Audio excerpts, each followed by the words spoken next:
Two male students were seen discussing in the school as one of them, wearing spectacles, said to the other that he could feel the other student had guessed the answers to all the questions given to them, and that the student proceeded to stare blankly at the paper. The other student, however, did not argue with the guy in eyeglasses. As they were still talking, the student in eyeglasses saw a truck fully loaded with students from another school emerge at the compound of their school. After taking a look at the student inside the truck, the other student guessed that the students in the truck were not real adventurers, that they were just students from one of the specialized high schools. But then the student in spectacle told the other student to take a look at the logo of the students inside the truck, which demonstrated that the students were from a warrior high school. An event had occurred and started without a single warning, as different monsters appeared at night to hunt humans. Later on, science proved that a world similar to Earth existed across the universe, and on that planet, a certain event had occurred. As a result, the remnants of that planet started flying towards the Earth, and part of the human planet started to fuse with theirs, which was the adhesion phenomenon, whereby the unusual laws and variety of monsters were introduced to the Earth. With that, 17% of the Earth's area was affected, whereas humans lost control over the land.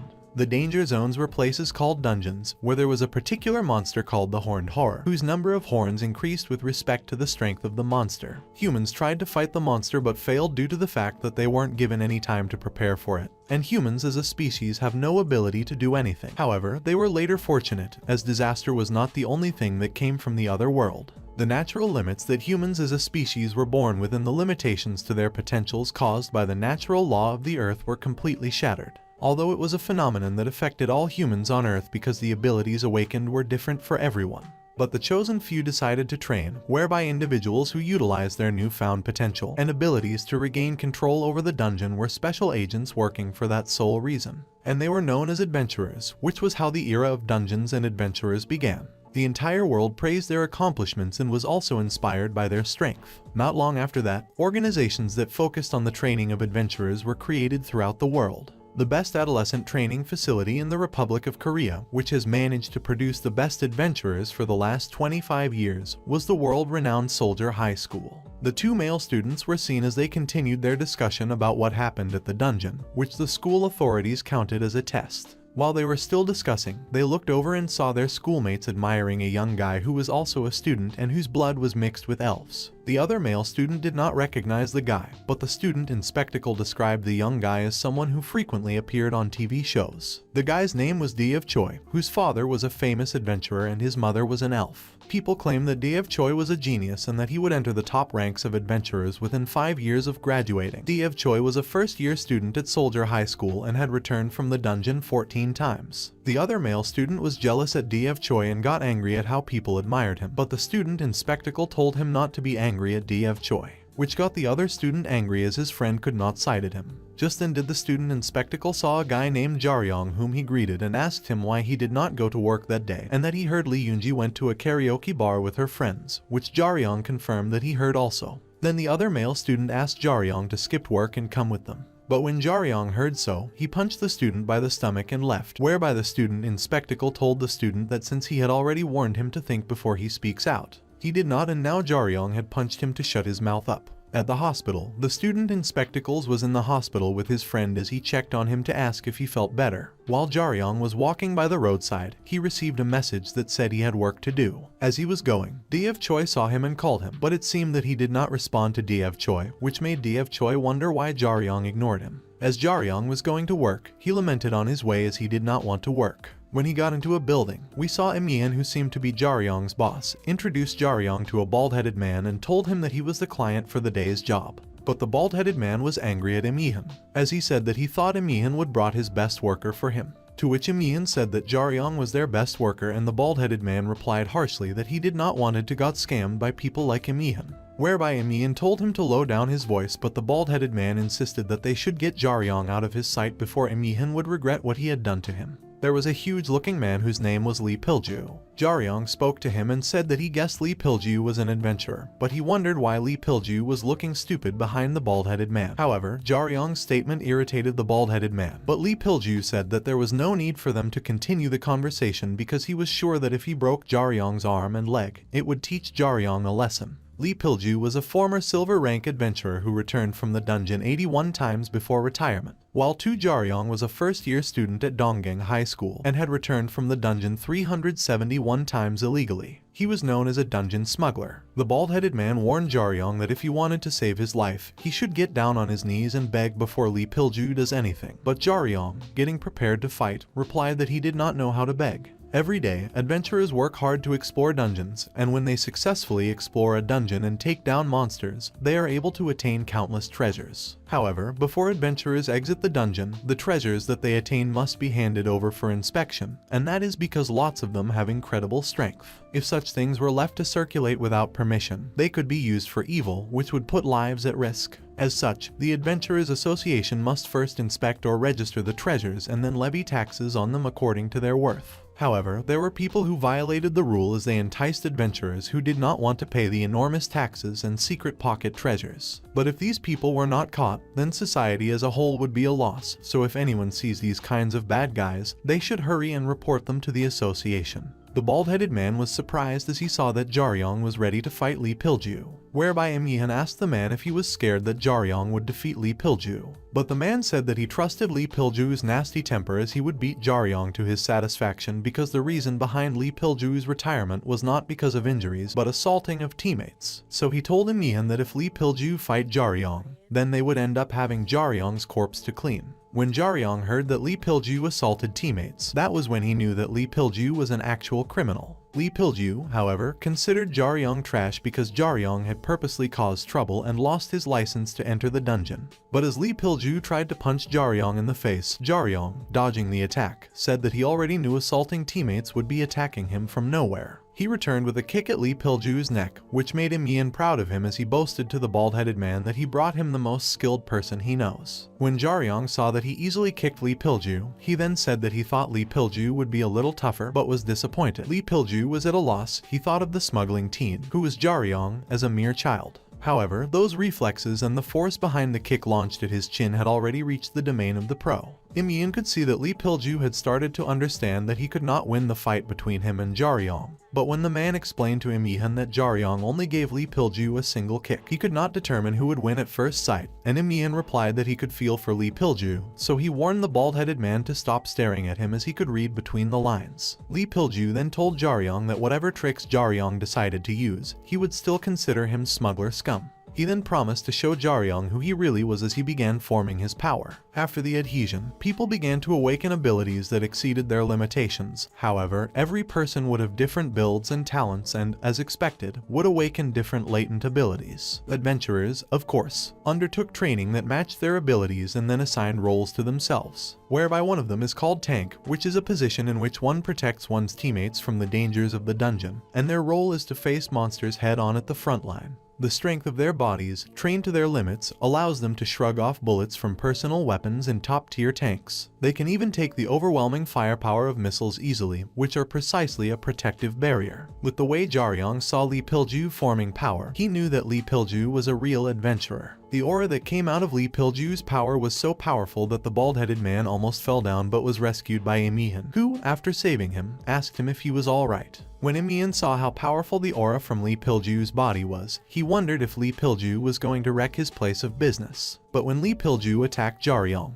he was surprised as he asked Jaryong why he was not pulling any cheap tricks like he had done before, and Jaryong replied him that he has no intention of stepping into an obvious trap. He then began to reason out a way that he could defeat Lee Pilju with. When he saw that Lee Pilju's physical force is around the level of a decent truck, and if one was to be hit, every bone in the person's life would be pulverized. As he was still thinking, Imyehan told Jaryong to hurry up and end the fight, as Jaryong would get his pay docked if there's any more damage. Then Lee Pilju told Jaryong that it seemed Imyehan had got a grip on what was going on between them. So he told Jaryong that the cheap tricks he used against him the other time would not be able to pierce the techniques of a pro like him. When Lee Pilju said such, Jaryong went and took a staff from his behind to fight Lee Pilju as he thought that should be good enough for Lee Pilju. In light of their overwhelming durability, the public believed tanks to be unbeatable, but that was not the case. They have a clear weakness, which is a natural enemy, an entity that can focus a powerful, destructive force on a single point. For example, a damage dealer who is far more skilled than them would have no issue destroying a protective barrier like that. Just then, when Jaryong swung the staff in his hand on Lee Pilju vomited out blood,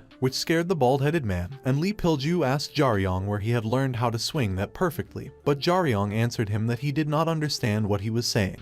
But the way Jaryong looked at Lee Pilju, it seemed that Jaryong had seen him before. When Lee Pilju turned his back on Jaryong, Jaryong could see that Lee Pilju looked very much like his father. When Jaryong was very young, his father was the greatest adventurer to him, though it was not because he was his father that made him choose him as the greatest adventurer. Jaryong's father's name was Yu Seom. He was one of the first-generation heroes who could be called the first ever adventurer. To those who had not experienced it themselves, the history of the first generation was a great legend. But to the adventurers of that time, it was hell more than anything. There was not enough information about what kind of places dungeons were and what kind of monsters dwelled within. Monsters that are now considered easy to defeat were, to the adventurers of that age, an unknown calamity. It was a time when there were no skills to fight the monsters or items that are so common now. In such desperate conditions, the first-generation adventurers went through trials and errors, risking their lives, whereby the survivors passed on experience and accomplishments to the next generation, and they were then introduced as heroes. Yu Seong was given the title of Dragon Slayer, but that was a nickname given to the first person to ever hunt down a dragon and also the person who was Asia's top-ranking adventurer. That person was also Jaryong's father, and Jaryong respected and reverted to him so much more than anyone in the world because he believed his father to be invincible. One day, Jaryong went on to check on his father, but he was surprised to see his father spitting out blood and looking tired, so he tried to run to his father's aid.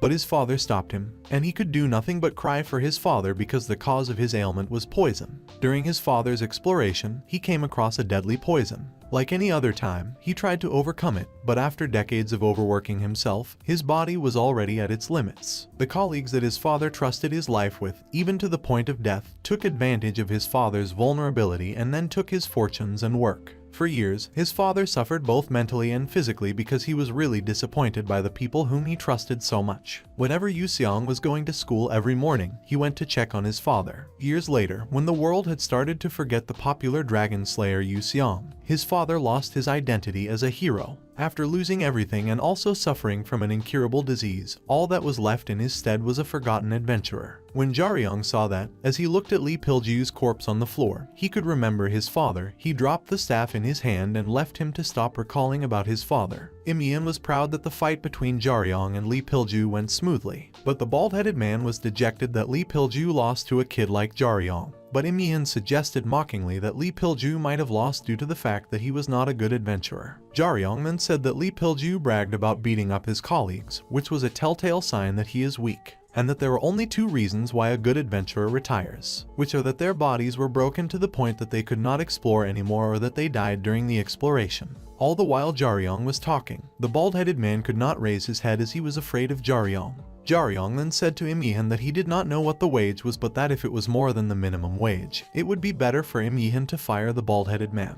Im Yihan then told Jaryong that the pay for the work he just did had been doubled. What Im Yihan said angered the bald-headed man, but Im Yihan said that it was the bald-headed man that provoked him and Jaryong first, so he got what he deserved because they did not do anything for free. Then the bald-headed man left. As Jaryong was drinking water, Im Yihan asked him if he had heard about what was called the Imperial Wasp. But when Jaryong heard him, he spit out the water in his mouth and said to Im Yihan that they did not need to fight because the job of finding the Imperial Wasp is a bit difficult. A monster whose degree of danger was considered the highest, not just in Korea but all over the world. What was once Uido, where the Imperial Wasp had made its nest, became Korea's demon realm with the highest difficulty. Even for a top-ranking adventurer, taking on one of them is difficult because those things were flying all over the place, so for a smuggler level, it is impossible. But I was not sure about the white rank adventurer. According to the bald-headed man, there was a huge raid the day before that was not publicized, whereby the government's army and 7 white rank adventurers made up an attack squad. The media went crazy when just the 2 of them got together. They, though, failed to accomplish their original goal of eradication, but it seemed that they succeeded in hunting down the queen bee. But one of the 7 white rank adventurers stole the royal jelly of the Imperial Wasp, and then ordered a subordinate within the attack squad to smuggle it out of the dungeon for them. Im Yihan then explained to Jaryong that the royal jelly is a nutritional supplement that the wasps fed to a newborn queen. But then Jaryong wondered why a white rank adventurer would hire a smuggler just for some nutritional supplements, and Im Yihan answered him that there were a few occasions when an Imperial Wasp's royal jelly was brought into the world. And from Im Yihan's view, if a human eats it, they can come back from the dead. All pathways towards the dungeons were strictly managed, as the government and the Adventurers Association had claimed. But of course that was not the truth. Jaryong agreed to work Imian gave him and then got prepared to leave, when Imian told him to be careful not to die because the job was especially annoying. Then Imian gave him something which Jaryong asked what it was meant for, which made Imian wondered why Jaryong was not paying attention to what he was saying. Then he suggested that maybe it was because of the medicine that can even bring back the dead.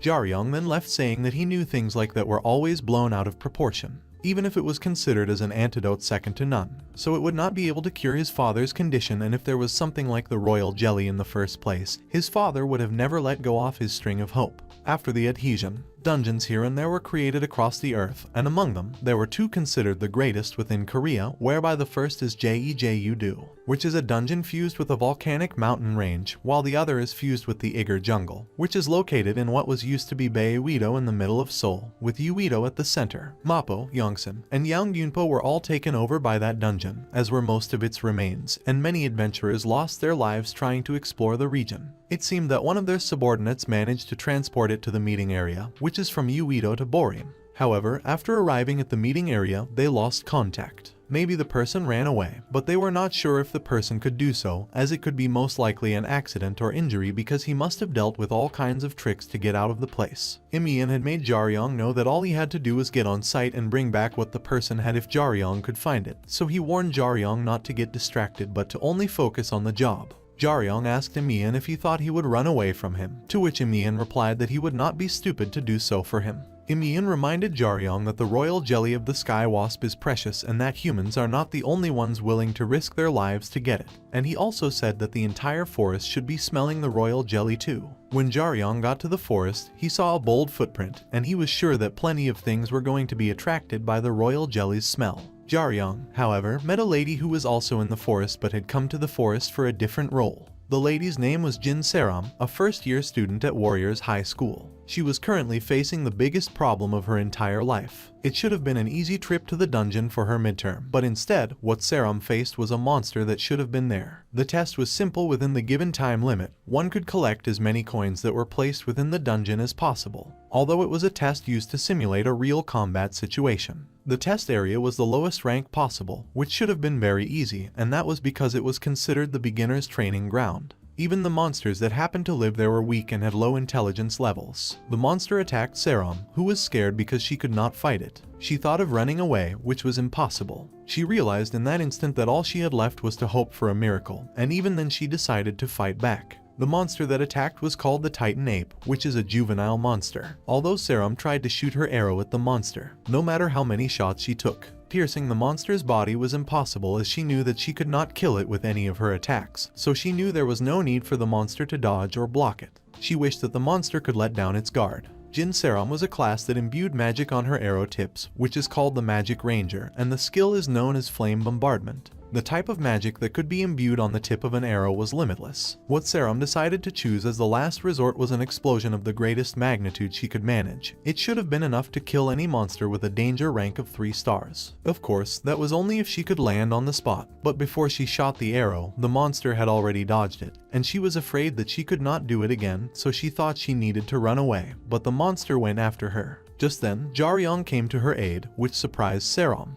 Jaryong then stuck his staff properly on the monster's chin, which he then thought was not enough for the monster. However, Seram was surprised that Jaryong dealt with the monster with a frontal assault that could make the monster die. Jaryong then told Seram to close her eyes. When he saw that the monster had stood up, he flashed his stunning torch at the monster so it would not be able to see him, and that caused the ray of light to show very brightly on their faces. Jaryong had used all his stunning torch up, even though that was the last one he used on the Titan Ape. The stunning torch is a tool made from the scales of the flickering fish that lives in the deep sea dungeons. It possesses an incapacitation ability that is incredible for its price, and it was once loved by countless adventurers. But with its incredible performance, along with poor usage of it, several adventurers began to lose their abilities, and usage as well as production of it were now strictly banned. After Jaryong had laid the monster unconscious, he then told Seram that if he had done that much for her, then she ought to take responsibility for her own life by running away, as she only had a few seconds left. No matter what happened inside a dungeon, if an adventurer did not take notice and was not antagonized, they would not help.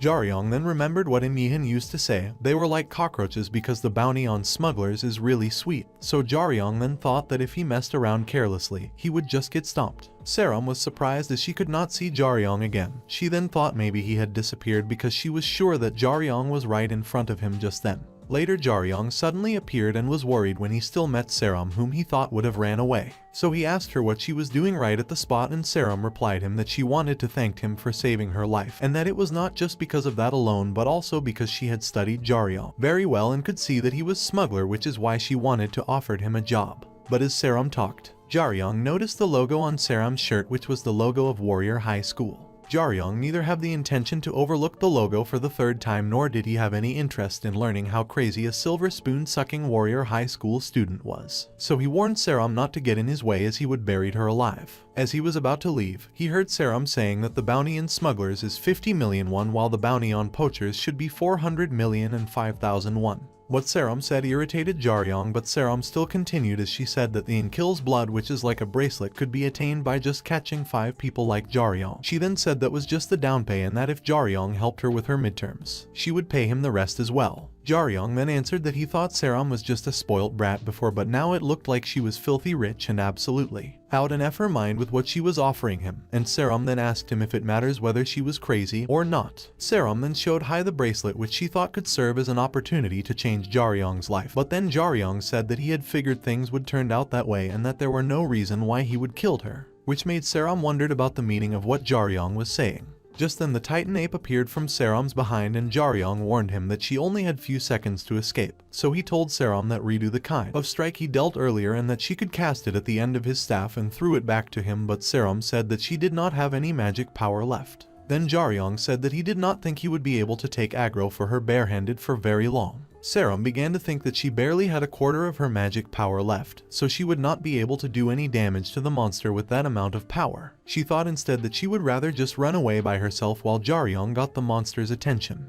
When Jaryong saw Saram using magic to escape, he said he was disappointed because that was hardly a quarter of what Saram had launched before. The students of Warrior High School have heard more times than they could count that when fighting a monster, the most important thing is not brute force alone but sense of timing and accurately aiming one's attack, which, in other words, is what adventurers must temper above anything. When Saram was still young, she was seen walking with her friends when her father arrived to pick her up. She then bid her friends goodbye. Lucky could have whatever she wanted, which she was not wrong about, and Saram could have almost what she saw. The result of the engagement between the successor of a South Korean business ranked 4th, the Jinseong Group, and an elf from the other world is Jin Saram, who respected adventurers more than anyone and dreamed of being one more than anyone. One day an elf guy was seen as he told Saram that her elf blood is too weak, so she might as well just be human. He then asked why Saram's father continued to push Saram instead of convincing her otherwise, but Saram's father, named Jin Seung Jae, was the Jinseong Group's Special Development Department head.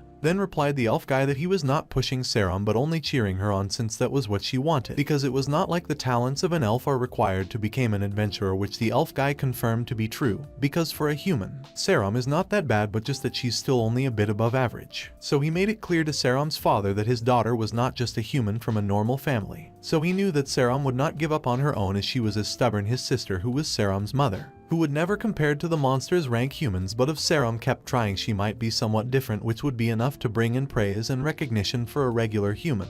But Saram was born with many benefits compared to her lack of talent, wealth, name and bloodline, whereby those things would make efforts useless and people would laugh at her with envy. So she might be completely isolated and she would not be able to deal with it for long. Talents are not something that just fell out of the sky. Jaryong had already dealt with the monster, which surprised Saram that Jaryong, who was of similar age as hers, could kill a monster. While she was wondering about that, Jaryong was busy thinking about Im Yihan's words, who used to warn him to be careful and not to break a game pad, which is pretty expensive, but Jaryong thought the pad should cost around 5,000 won if they went to Daeso, which Im Yihan said was wrong because the pad stopped facial recognition and also changed one's voice, whereby there are more than 4 magic spells on the pad, but the pad later broke from Jaryong's hands. Saram then asked Jaryong if he was a senior at her school, but Jaryong answered that he was not. He then asked Saram to give him what she promised him, which she gave him. Jaryong collected the bracelet from her to check if it was fake. Just then did Saram asked him if he needed money because she understands even though he did not attend at her school because the Adventurer Education Center's tuition is pretty high.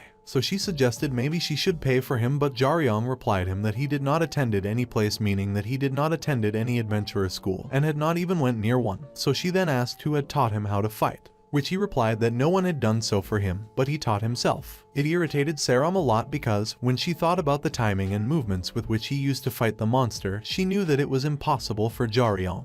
Then she saw his school identity card, which she used to prove him wrong. The student identity card contained information about the school Jaryong went to, which was Dongyang High School. Jaryong was a first-year student at the school, but Jaryong explained to Seram that she should not try to remember it because the school he went to was a humanities school. However, Seram said that it doesn't matter whether it makes sense or not. Jaryong then told Seram to hand his identity card to him, so he asked Seram to give him something to prove her identity, whether she is a student or not. Seram then gave him her identity card, and when he saw that Seram was of the same mind with him, he dipped the identity card into his pocket, which made Seram ask him why he was keeping her identity card. But Jaryong said that he thought she wanted him to do something for her, and that because his identity had been revealed, he must take something of hers so she would not be able to turn his back on him. He then asked her to come closer, as he was not yet with her. He snapped a photo with her, which would serve as proof of accomplice instead of contract, because a smuggler's accomplice received the same punishment as a smuggler. At that moment, Seram realized that she might have gotten involved with someone more dangerous than she thought,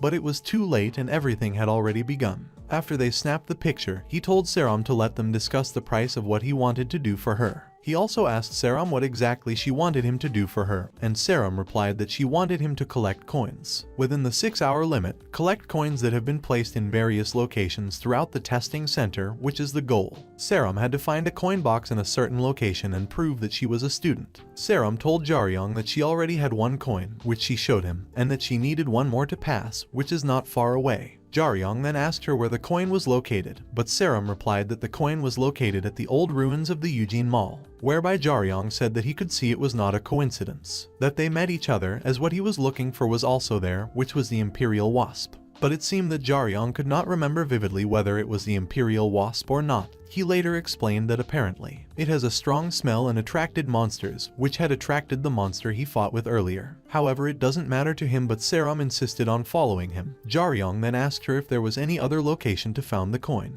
but Seram replied that was the only place they could find the coin right then, as other parties could have taken the rest. When Jaryong heard her, he wondered why Seram decided to search for the coin alone rather than going with the group, but Seram said it was fine by her that way. Jaryong then suggested that his mission was for them to find the coin and that Seram should leave safely. Seram then discussed the price with him, saying that she would give him 950 million won because that was all the cash she had with her right then, and that if the price was not enough, then she would need some time. But Jaryong said that the price was fine with him, but he would take extra if he had more work to do when an emergency happened, so he told Seram that she only had enough to run away right then. He then left, running as soon as Seram saw him. She decided to run after him but could not catch up with him as she saw that Jaryong was very fast. As Jaryong was running, he regretted the fact that he accepted the offer too quickly, as he should have asked for more. Seram, while running, decided to ask Jaryong a question, which Jaryong permitted her to ask. Seram then asked him if he really taught himself, but Jaryong answered that he did not. When Jaryong was young,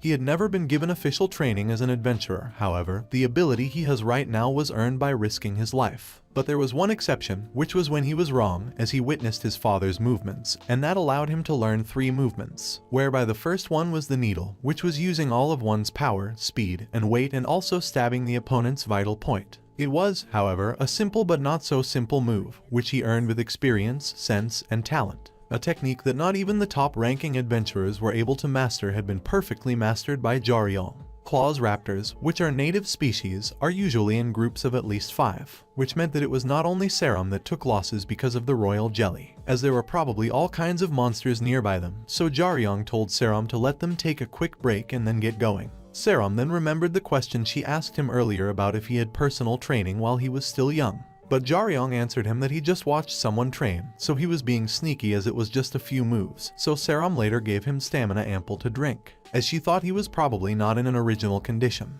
But Jaryong said that if Seram gave him the ample because she did not like him, then he told her that she could be a bit harsher with his words, so he dipped it into his pocket as he thought of selling it later. But Seram was angry with the way Jaryong treated what she gave him. Maybe it was because he did not know the ample's worth, but Jaryong explained to her that he understands because if he sold the ample on the black market, It would be a hefty amount of money, approximately 1,000,000 won, and when Saram heard what Jaryong said, she saw that Jaryong was really weird with the way he talked. Jaryong then told Saram to let them get going as they needed no more rest since she had already drank the stamina. When they got to the entrance of the ruins, Jaryong told Saram that their mission was not to hunt but to take what they needed and leave. He then warned Saram to follow his orders and stay strong no matter what monsters were inside because he was sure that Saram had learned a lot but that his specialty was to survive. Saram did not understand what the cause of her weird sensation was. For the past half year, she had been an outsider in her school, unrecognized by others, so it was her first experience jumping into danger with someone as a companion.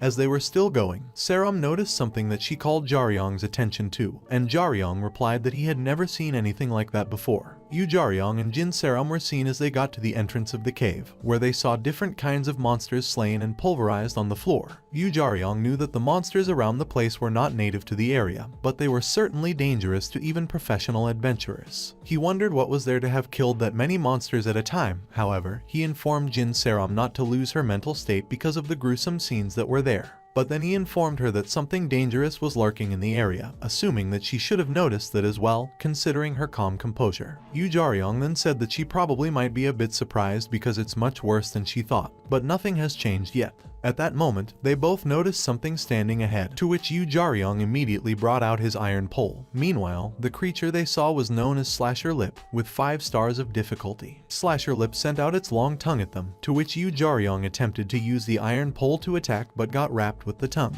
Slasher Lip then retracts its tongue, which brings Jaryong together. However, he immediately applies pressure by turning his pole, to which the monster's tongue gets twisted, prompting the Slasher Lip to release the pole immediately. Both sides observed each other for a while before Jaryong sent his downward kick at the Slasher's lip, crushing it. Jin Saram then said that she was scared, as she thought that the monster was dead before, but it seemed that its survivability was really high. Jaryong replied that it's not because of its survivability but because he did not crush it completely, as he has a purpose for it. So that in case someone came to the area, the monster would serve as a warning alarm since Slasher Lip has a tendency to scream to alert its allies when it feels its life is in danger. Meanwhile, Jin Saram was not clear about who the warning alarm was for. At this moment, a young man was seen on the upper floor of the building, to which he replied that it was because of him. He continued that there were a lot more monsters to clean up than he thought, so he was exhausted after that. Jin Saram then asked Jaryong if he knew the guy before or if maybe he was waiting for him. Meanwhile, the young man continued that both Jaryong and Jin Saram were too young to be smugglers. It was then that he saw the school's crest on Jin Saram's top, to which he disappeared from the spot he was and appeared in front of them, asking her if she was from the Warrior High School, to which she replied that she was indeed. The young man then said that he has no idea what kind of team they were, but it's quite unfortunate for them to die in such a place like that. When Jin Saram heard this, she became scared, to which Jaryong asked why she would talk to someone like that. The young man is not a normal adventurer, Jin Saram thought. Jaryong stated that the young man is a villain who has come to kill him and take the royal jelly. Jaryong then said that it looked like the young man has no association with his commissioner, so he wondered how the young man plans on handling things if he touches his stuff without his permission.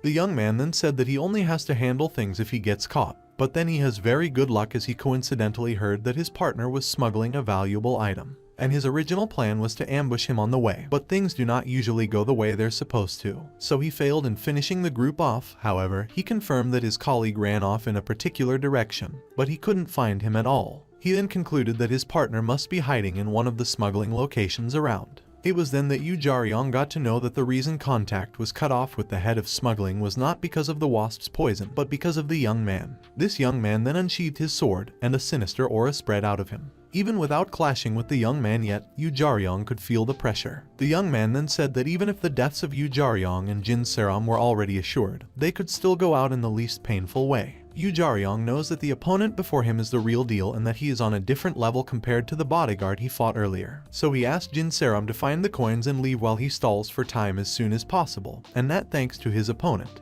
There shouldn't be many threats inside the cave anymore. It was at this moment that the young man attacked with his sword, to which Jaryong blocked the sword and urged Jin Saram to run away, as she had to be fine for him to get his money. Meanwhile, the young man continued his attacks, saying that it wasn't a good choice for Jin Saram to run away as the duo would have a little chance of survival when facing him. However, he noticed that Jaryong had already read through his sword pattern, and he suddenly got kicked in the face by Jaryong, making him fall heavily. The opponent then stood up and said that Yu Jaryong surprised him, as he initially thought that Yu Jaryong was too young for him to use the equipment, which means that he would have to fight properly if he wants to deal with Jin Seram as well. Meanwhile, the opponent has changed his form, and it is known that he is a gold-class adventurer, Yang Dajian.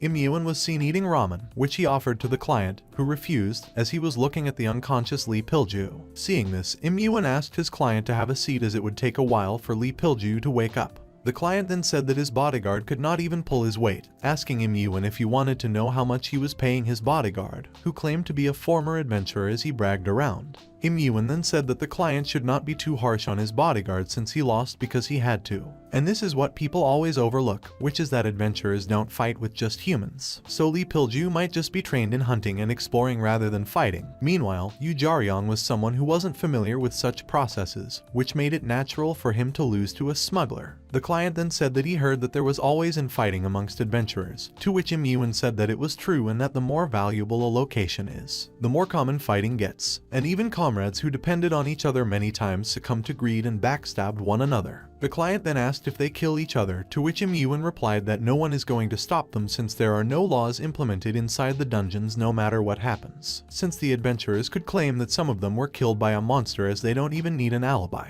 And the higher an adventurer is, the more they have to train in preparation for a potential fight. This meant that Lee Pilju's class was not high enough, which caused him to lose the battle. However, Lee Pilju assaulting a comrade and getting caught means that it was a light fight that happened outside a dungeon, which could probably be just an argument without equipment. The client was quite shocked with what Im Yuan said, who then continued that the armor and weapons adventurers took with them to hunt might be meaningless. But if Lee Pilju used them, then he might have put up a fight with Yu Jaryong, stating that equipment is half the combat power of an adventurer. At the time, Yu Jaryong was seen facing Yang Dajian, and he noticed that he wasn't dodging any of his attacks, and that the sword had an upper level of defense. Yang Dajian then charged at Yu Jaryong with his sword, who blocked him with his iron pole. Yang Dajian then sent a kick at him, which made Yu Jaryong get pushed back. Immediately after, Yang Dajian sent out a barrage of sword attacks at him, which he blocked. However, Yang Dajian felt that Yu Jaryong was not fighting as seriously as he did when they started. Meanwhile, Yu Jaryong assessed his situation as he noticed that the jacket Yang Dajian was wearing earlier before he transformed was known as the Shade Jacket, a plus-rank armor that consumed the user's blood to support physical abilities and form an upper level of defense against impact, which was the combat style of Yang Dajian, the Berserker. After a while, Yu Jaryong got hit in the stomach, to which he knelt on one knee, holding his stomach, to which he wondered if that day was some kind of special day, to which he removed his torn jacket, saying that he liked that jacket. But then he realized that Yang Dajian was not as strong as he thought he was, so he was a bit scared because of the intensity of his aura. However, for Yang Dajian to do this much against a high schooler like him without anything equipped, he certainly would have killed Yang Dajian easily if he had armor and a sword like his. This statement provoked Yang Dajian to charge at Yu Jaryong. Meanwhile, what Yu Jaryong was planning was that he would stall for as long as possible so that Yang Dajian would get impatient enough. They both clashed with each other. When Yu Jaryong was young, he learned by watching the second technique, which wasn't possible with only Yu Jaryong's strength, as he had to use the enemy's strength against them and inflict a huge blow that would be impossible on his own. However, the name of the skill that even Yu Jaryong did not perfect was known as Swell, which he used against Yang Dajian, creating devastating effects on the environs. He never imagined that he would use the technique in a real fight. Meanwhile, Yang Dajian was heavily injured, to which Yu Jaryong asked him to give up, but Yang Dajian refused, as he brought out a knife and stabbed himself in the chest, making his aura more violent than before, saying that no matter what, he would kill Yu Jaryong by all means. Meanwhile, on the 5th floor, Jin Seram was seen as she placed her left hand on a device with which her identification was confirmed. She was quite glad that she found what she was looking for, thinking that she just had to return. However, at that moment, she felt a tremor, which was the effect of the battle between Yang Dajian and Yu Jaryong, and she recalled what he told her, that she had to be fine for him to get his money. Jin Seram thought that Yu Jaryong wouldn't have fought if he didn't know a way to escape. However, back when Yang Dajian was in high school, he usually bullied students. He thought he was a genius, as he knew that everything was easy for him. Since he had talents and received recognition from adults, he also gained dominance over his peers. Back then, there was only one thing he could not achieve: admission into the Warrior High School, which could only be possible through connections and money since the school picked money over talents. So he went to Gangwon High School, which was based purely on skill and talents, so he was certain that he would not fall behind. In every test he participated in, he always emerged in first place, which earned him everyone's envy. Meanwhile, during graduation, he was congratulated by the head of the school, who advised him not to be conceited and to keep moving forward. However, Young Dajeon felt that the man was not in a position to lecture him since he would be at the top soon enough, proving his talents and skills to everyone. However, he realized all his fantasies were nothing in the face of reality, to which he was on an expedition with his members as a party of adventurers. But then a monster killed all of his comrades, to which a young man killed the monster, saying that he thought it was something dangerous, not knowing that it did not count as a thing at all, to which he looked at Young Dajeon with a condescending glare.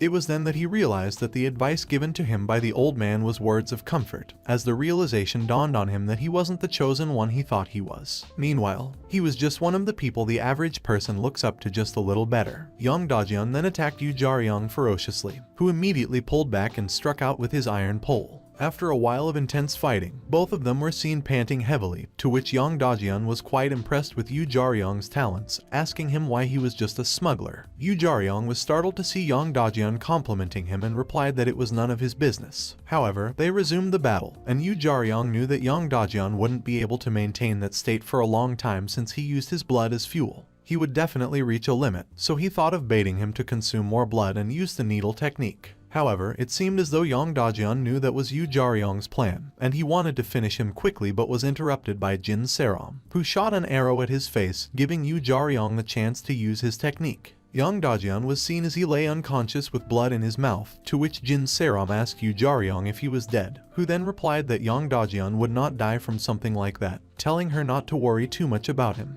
which implied that Young Dajeon would not try to take his revenge on her because if he did, then his image and career would take a hit. He then said that he was sure that was good enough, which was not clear to Jin Seram, who asked what he meant. He then explained that he saved her life twice, but he would be generous, so he would call it even, to which Jin Seram yelled at him, asking if it hurt him to just say thanks. They were later seen at the Empyrean Forest, where he retrieved what he was asked to. He then noticed Jin Seram looking surprised, which prompted him to ask why she was surprised that she followed him to see something special. He opened the briefcase and saw the royal jelly and some other sacks. He wondered if the sacks also contained royal jelly, but he did not check, so they left the place immediately because Yu Jaryong warned that he felt something might sneak up on them if they stayed any longer. They went back to the first floor where Yu Jaryong and Young Dajeon fought but could not see Young Dajeon there anymore, but then they later saw him at the entrance yelling at them that he would take his revenge on them one day, to which he ran away. As soon as Young Dajeon got outside, he found himself facing the Titan ape, who devoured him in one go. Both Yu Jaryong and Jin Seram saw what happened, and they were both shocked. Yu Jaryong then suggested that they leave through the back door, which Jin Seram agreed to. They were later seen on the outskirts, where Yu Jaryong asked about Jin Seram's test, to which she replied that she still had enough time. Yu Jaryong then stretched his hand out for a handshake, which she took and smiled at. Yu Jaryong then asked her to keep everything secret and make sure that she paid his money, asking her to be careful so they wouldn't meet again. However, Jin Seram asked if it was fine for them to see each other again, to which Yu Jaryong looked startled by that question. He was later seen at his chief's place, who checked out the royal jelly, saying that it would be huge if it were released to the public and that someone could easily buy a couple of buildings with its worth. He then complimented Yu Jaryong for doing a good job and said that he would send his payment to him the next day. He noticed that Yu Jaryong did not reply to him, which prompted him to ask what was wrong. Maybe it was because of Young Dajeon, who was killed after he fought with him. Yu Jaryong said no and asked if he could take the sacks, to which Im Yuen permitted him to take them since all other items, excluding the object in question, are for the smuggler's taking. Im Yuen then said that he wondered about the kid who was going to eat the royal jelly, to which Yu Jaryong asked him why he said kid. Im Yuen then explained that apart from using the royal jelly to bring the dead back to life, it can also be used to increase an individual's limit of talent and could only work on people who haven't reached adulthood yet, and that the royal jelly must be for someone in Warrior High. Yu Jaryong then took his leave, and Im Yuen sent his regards to his father. When Yu Jaryong headed out of the place, he thought back to when Jin Seram asked if they could see each other again, to which he thought she was interested in him. Jin Seram then said she was not joking, that the reason was because there would be an entrance exam in the winter, and that Yu Jaryong had a good chance to get selected among the chosen few, asking him to join the Warrior High School. Jin Seram explained how Warrior High works, which also has political factions in each grade, of which her grade has 2 factions. These 2 factions are among the top 3 lead factions in the school. It was then that Yu Jaryong noticed that Jin Seram was not in any faction. He then asked if their teachers do not say anything about the political factions, to which she replied that the teachers do not care about that since getting a party is the student's responsibility, and then continued that she already knew what was on Yu Jaryong's mind about her inability of skills and that she knew she could not become a great student. Nonetheless, she should still be able to join a party, as their students who are on faction also have their own parties. Meanwhile, one of the two factions' leaders does not like her, which was not visible, but she isolating her in her absence. Yu Jaryong then asked if Jin Seram had snatched her boyfriend. Jin Seram replied that she did not and that she is surviving as a solo player as of now, but she cannot survive like that in future grades, which is why she wants to employ him. With the skills Yu Jaryong has, she might be able to survive. Yu Jaryong was seen in his room as he treated the wounds he got from the previous battle, and he recalled what Jin Seram discussed with him, thinking that she is quite funny. At the time, Jin Seram was seen as she reached the dungeon barrier, which is the 12th location, at Gangnam. She then recalled what Yu Jaryong said as well, who only replied that he heard her well and wished her good luck. So she wondered if he wouldn't contact her. It was then that she saw her class teacher, Kang Yoongguk, who is also the melee combat instructor, who remarked that she was not late, and that there is a problem in which, in certain areas, monsters that don't live there have been spotted. Fortunately, there were not any deaths, but people said that carrying on the test was impossible and requested to be rescued, and that the stranded students were in the area where Jin Seram was sent to get the coin, which prompted him to ask if she encountered any problems there. Jin Seram then replied that there weren't any problems. Kang Yoongguk then asked her to get behind him as a Titan ape appeared in front of them, and it's not ordinary as it's quite an adult one, with a danger rank of 7 stars. Kang Yoongguk walked towards it, saying that it's strange for Titan apes to appear in places they do not live, wondering if it got attracted by something. It was then that Jin Seram remembered the royal jelly that Yu Jaryong came to recover from, which has quite an appealing and soothing scent. Kang Yoongguk then punched at the Titan ape, which got its body destroyed by the fist force. Meanwhile, Kang Yoongguk's arm got destroyed as well. This combat proved that the teachers in the dungeon field are all former adventurers and were all from Warrior High as well. But they were abandoned adventurers who couldn't continue due to injuries, which is what people from outside view them as. However, in their early 20s, they received the title of Ranker. He then said that Jin Seram was lucky, asking her to let them return to camp. Back at the practical base camp, many tents were seen around the place. In one of the tents were 2 students, one of whom was reporting to the other about the decision made by the school to do a retest for those who were rescued, and they saw Jin Seram walking with Kang Yoongguk, which made them think that she was also going to do the retest. Kang Yoongguk then asked Jin Seram to wait in the tent he pointed to, saying that once he checked that everyone was present, he would ask her to confirm the numbers, and then they would change into their uniforms. At that moment, the blonde half-elf Jin Seram told Yu Jaryong about was seen as she remarked that she knew Jin Seram would be alive, but then she was really worried for Jin Seram, who happened to be her sister. 6 years ago, Seram's uncle, Zeke Esker Seram, was seen as he trained young Jin Seram, who was only 11 years old then. Jin Seram was not able to grasp the skill she was trained in. Meanwhile, her sister, Anisha Esker Seram, whose look is just like that of a pure-blooded elf, is a genius, and she has the ability to wield magic better than most of the pure-blooded ones. Zeke Esker Seram then informed Jin Seram that her cousin is quite a genius, and that if she wants to continue on the path, she will be compared to Anisha forever. However, being compared to her should be the least of her worries, but she should be careful as she might get destroyed if she makes the wrong move. Anisha then said she wondered why anyone did not want to form a party with Jin Seram, who then replied that if Anisha is so curious, maybe she should form a party with her. Anisha then said that she would have loved to, but it cannot be possible as both of them are ranged damage dealers, and there's no point having 2 people with the same role. She then mocked Jin Seram, saying that she is certain that there is going to be a retest, which prompted Jin Seram to claim that she passed the test. Anisha was quite startled, but then she smiled, saying that Jin Seram should not push herself too much since she is the one who will inherit the company anyway. However, Jin Seram did not respond and left. Later in the night, Yu Jaryong went to see his father at the hospital, where he learned that there was a relapse in his father's condition, and since the patient has an extremely rare condition, it might be the only case in the world.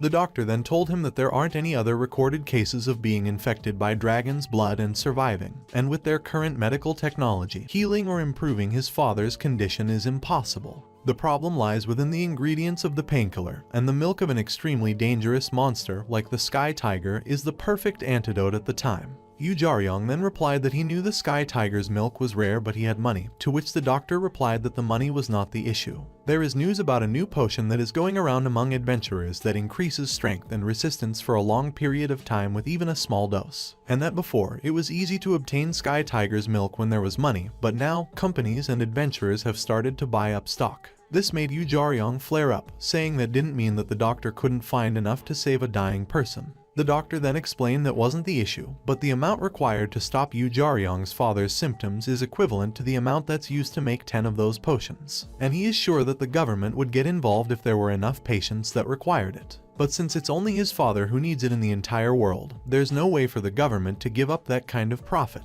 The doctor can only assure him that they will try their best, but there is nothing they can do about the ingredients, even if there is money. Yu Jaryong was later seen outside the hospital, to which he called Jin Seram, who was quite excited that Yu Jaryong called her and said that he would accept her offer, to which he stated his condition, which was about the ingredients, to which she replied that she could help him get some since it was her company's development team that was producing the potion, and asked Yu Jaryong to come over on Sunday since he needs to prepare for the entrance exams, since there's nothing to lose in preparing ahead of time. Yu Jaryong was later seen at Jinseong Group, a special defense industry research institute. He met Jin Seram and asked her the reason why he was at the place, to which she replied that she was going to measure his potential. After the world changed, humanity was given access to power beyond its capabilities. However, before the adhesion, the talent that normal humans had was D, excluding magic, as only Genuese could reach the rank of C, whereas anything beyond B rank was considered to be superhuman. So she then told him that he has to be ranked C in the 5 categories, which is the bare minimum to become an adventurer, and also have to be ranked B in at least 3 of them to be considered for warrior high. Yu Jaryong was later seen as he faced the giant golem, to which he was quite curious about his own limits, and since he was there already, he might as well try his best. Yu Jaryong then got into his fighting pose. Jin Seram was seen with Young Yeoman, who is a former adventurer and Jinseong Group researcher, as they looked at the screen projecting Yu Jaryong fighting the giant golem, to which Young Yeoman activated the giant golem.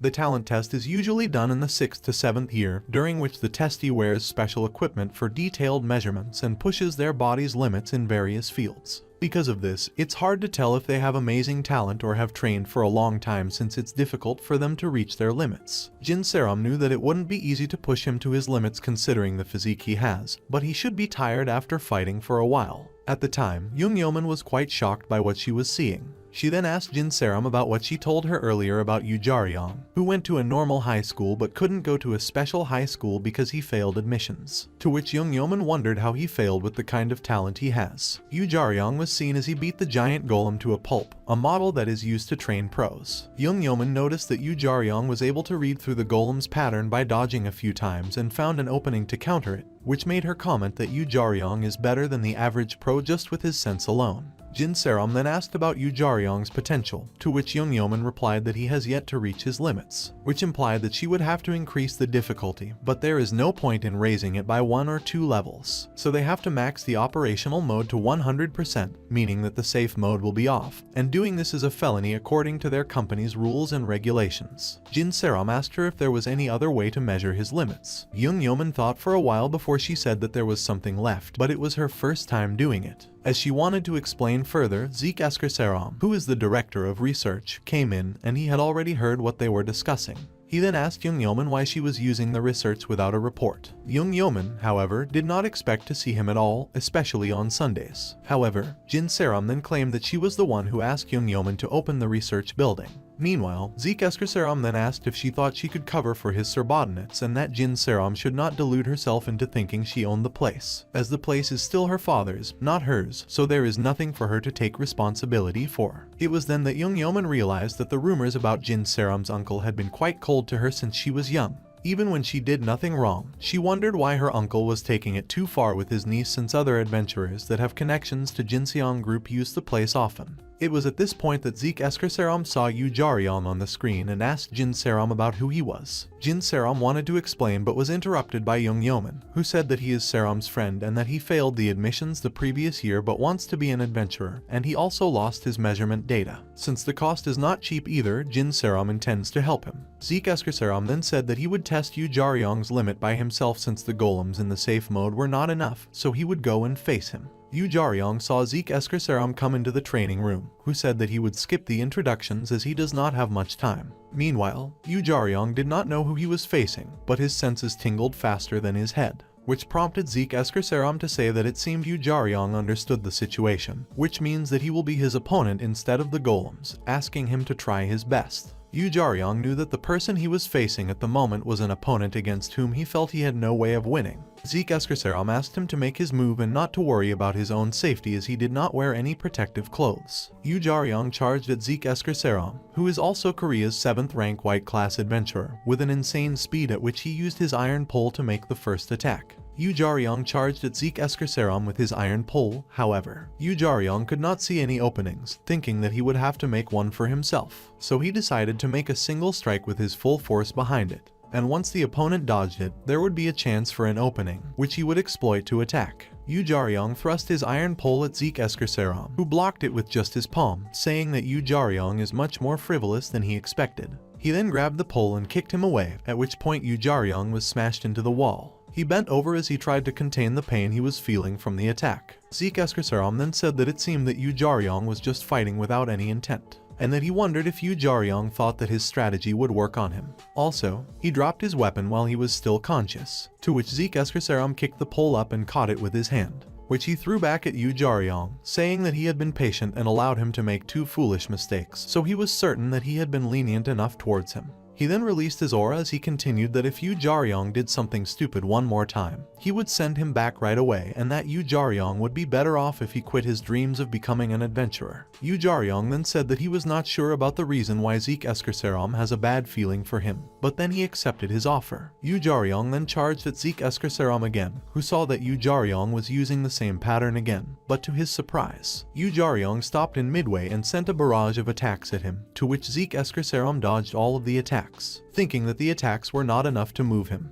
Yu Jaryong then said that he knew Zeke Eskerseram was not satisfied, and this was just the beginning, to which he gathered all his strength to send another barrage of attacks at Zeke Eskerseram, who was quite startled about his power, which made him remark that Yu Jaryong is not bad and then get serious a bit, to which he pulverized each and every attack. Meanwhile, Jin Seram and Young Yeoman were both shocked, especially Young Yeoman, who said she doesn't believe that Yu Jaryong didn't make it to any school, but if she should be honest, Yu Jaryong is not perfect. This prompted Jin Seram to ask what was wrong. Young Yeoman then explained that it's a detrimental weakness and that Jin Seram is better than him in that aspect. However, Jin Seram wondered in what aspect she was better than Yu Jaryong, but then he was fighting her uncle on equal grounds, thinking what was wrong with him. It was at this moment that Jin Seram was able to see exactly where Yu Jaryong was lacking. Yu Jaryong dodged Zeke Eskerseram's punch, but then he lost his footing, which Zeke Eskerseram used as an opportunity to send a barrage of punches at Yu Jaryong. However, he tried to retaliate with some punches but could not reach Zeke Eskerseram, who remarked that at the very least, Yu Jaryong managed to keep control of his weapon this time around. He smacked a punch at Yu Jaryong in the chest, and this attack power sent him flying against the wall. Young Yeoman then said that Zeke Eskerseram is really something, although she knew that he was still holding back. Zeke Eskerseram then told Yu Jaryong that he does not need to think much about his loss, as it was obvious that he would have lost no matter what he did, but the journey to accepting that loss is pathetic.